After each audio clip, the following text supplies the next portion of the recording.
welcome. It's October just, and it feels like it. We're here at Mondello Park in Ireland for the 8th and final round of the 2011 Eastern Airways British F1 Sidecar Championship.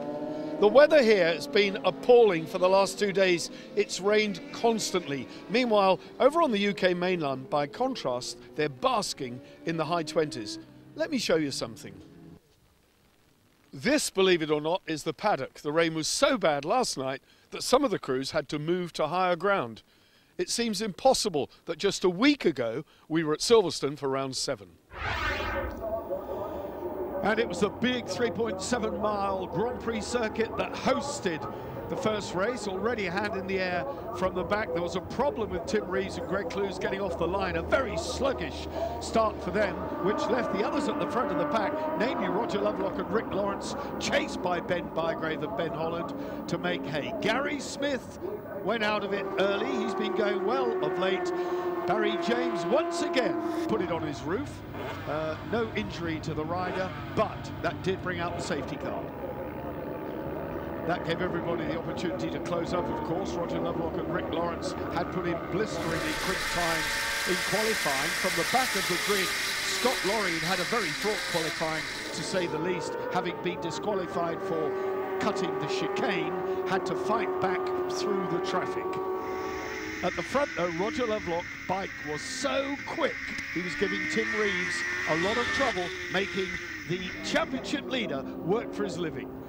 Ahead of Ben Holland, Scott Lorry and James Neve were really carving through from that sluggish start, and they got past Lovelock and Lawrence, only though to hit a problem.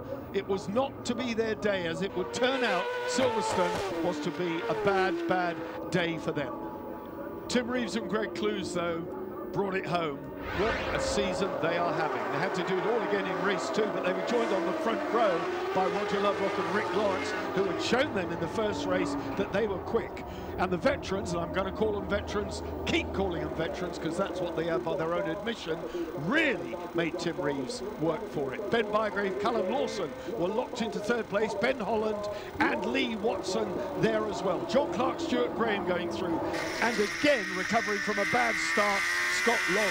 But the wheel popped up for Tim Reeves, allowing Roger Lovelock on the 49 Green Meanie to charge through and lead the pack. Reeves, though, doesn't give an inch, fought back as hard as he could, got his nose in front, but it was to be to no avail because the reigning champion was to hit trouble just as Scott Lorry did for a second time. Silverstone best forgotten then for Scott Lorry, and there it was. Tim Reeves went out the passenger. Greg Clues pointed to what turned out to be a brake fluid hydraulic leak.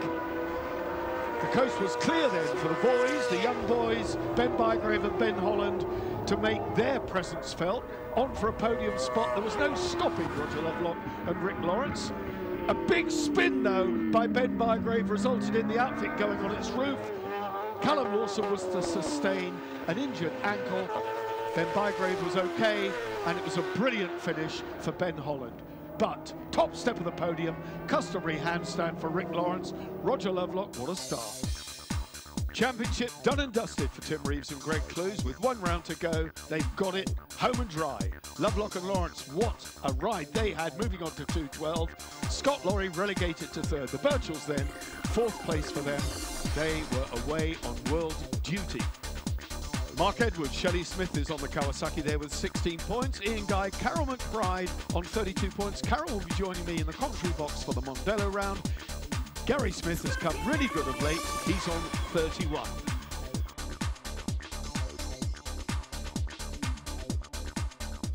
It's quite a long lap here at the Mondello Park International Circuit. A little under 2.5 miles, and as I say, the weather is not getting any better.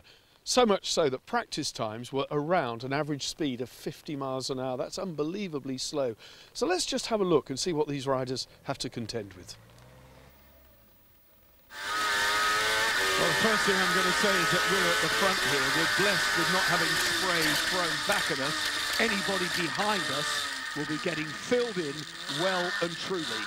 I'm going to try and follow this lap with my lap chart, and it's not going to be easy, I can tell you, because all of the riders, without exception, have said to me how difficult this Mondello circuit is to remember. We're on what amounts to the back straight now, up to 5th gear here on a normal day, shall I say. Hopefully we're going to see some dry conditions. A double apex right-hander holding third around here. If it doesn't spin up, the front's going to step out. That's exactly what you saw there. Nailing it again now, down the back here towards a long left loop. The tricky thing for the passenger here is a compromise between keeping the chair down and getting grip to the back wheel. So it is exactly that, it's a compromise. You won't see many of the passengers hanging out hard left when the conditions are as wet as this. There's a variety of tarmac surface as well. This is another difficult right-hander, doubling up again, and then on to an uphill climb with a slight left kink as we come over the brow of the hill, going left now towards what is a double apex down to 2nd gear. Here's the second part of it. It's almost squared off. Away they go again, back up the hill, into 3rd gear and holding 3rd for the next right. Back one in actual fact. Back one there, round we go. So he might have just sneaked into 4th. Out of that, and away we go again. Left-hander, 50-yard board there displayed on the grass.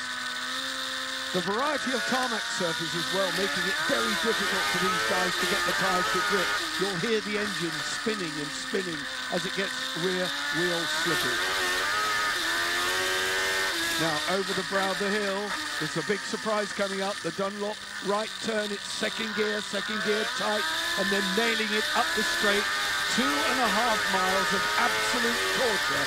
That's Mondello Park in the Ritz. Well, the worst of the weather has passed through. There's still a lot of water around this Mondello circuit. A lot of these riders are seeing the track for the first time, but they need a good grid position for our 2 races. Race 1, of course, will set the grid for race 2, but they're off qualifying. They need a good start in race 1. Well, having said we thought the weather might improve, it actually got steadily worse to the point where in this race 1 sprint race, which would set the grid for our 2 main races, there was standing water.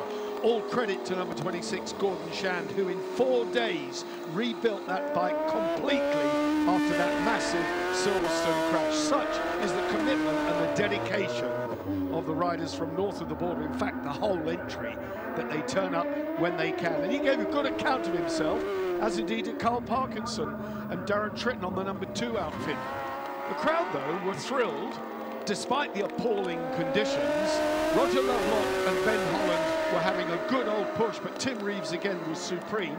Ben and Tom Burchell had crashed out at the first turn, trying to make a bid for the lead, and everybody paddling their way round, again at an average slow lap speed, it has to be said, but in those conditions, wouldn't you be slow? I certainly would. The experience, though, of Roger Lovelock and Rick Lawrence paid dividends. They were pushing hard all the way, but Reeves, though, was away. He'd got clear visibility, and he would start from pole position for the main race on Sunday. Chasing them home, Ben Holland and Lee Watson put in a good account of themselves as well, but it was to be Reeves then topping the podium and starting from pole position for Sunday's race. Roger Lovelock, Rick Lawrence here again. I mean, awful conditions. It's the same for everybody, but that sets you up beautifully for a good start tomorrow, yeah? Yeah, unfortunately not front row, but hey-ho. Second row's as good, or near as. Pretty tricky out there. It's very slippery. Tyres sort of going off towards the end of that session.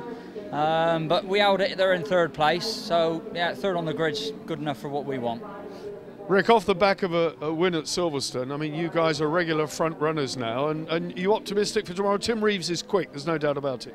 Yeah, Tim's always been quick, and you can't take that away from the guy. You don't get to where he's got in, in our world without being good and quick. But yeah, we're quite happy out there. I mean, we were happy out there yesterday when we were on free practice in the dry. We were quite happy. So we're a bit unhappy with our qualifier this morning, as in the set one they did earlier on, which put us back on the grid a bit. But now with that one, we're happy. So yeah, tomorrow is another day, and if it's dry, then yeah, great. If it's wet, we'll take it with everybody else, I think. Ben Holland, Lee Watson, 2 big races tomorrow, but that was a short, sharp dash that made sure you're on the front row. You must be thrilled. Short, sharp dash. It seemed to take forever for me, but yeah, it was good. It was pretty challenging. It was pretty greasy out there today. We tried to keep with Tim at the start of it, but yeah, there was a lot of spray about, and it was just very hard to see. And of course, Tim rode very fast, and yeah, we done enough to secure second.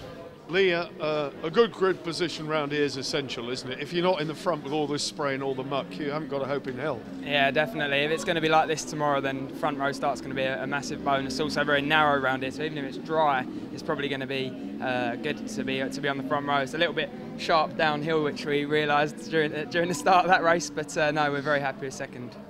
Tim Reeves, Greg Clues. Terrible weather, but you've been fastest all through free practice, fastest in qualifying, pole position again for 2 races tomorrow. Doesn't get much better than that, does it? No, it'd be good if this weather would clear up, wouldn't it? I'm racing at home for the first time in forever, and it's pouring with rain. What can you say? We had a good time though, and it was bike's working good, and we had a little misfire in qualifying, but luckily we found it. Don't know what it was. We changed everything we could electrical, and it cured the problem. So I'm over the moon. Yeah, we got a good start, and Greg done a great job. And what can you say? Over the moon. Greg, the weather just awful, so wet. Is it difficult, more difficult when it's raining? It's not more difficult compared to dry, but it's really it's really hard for try move really, you know, with not big movement. But I really like the rain, and I enjoy this race. Well, we know the top 3. Let's have a look and see if there are any other big surprises there. Well, Scott Laurie on row 4. I told you Gordon Chandler's going well. He's on there with Parky Look on row 5. So very thrilled. You'll look at Napton there riding with Ben Bygrave on row 4. Paul Napton standing in for the injured Callum Lawson. Further down the order, Ian Drown with Phil Sloan on board. So Ian Drown, none the worse for his great big Cadwell crash, back in business. The Birchells, well, what a sorry state of affairs for them. On row 9 after that first corner crash. I really am tempted, you know. They're very special. I'd love to have a go one day. Maybe I will. We're going to take a short break now. 2 fantastic races coming up. Join us for race 1 after the break.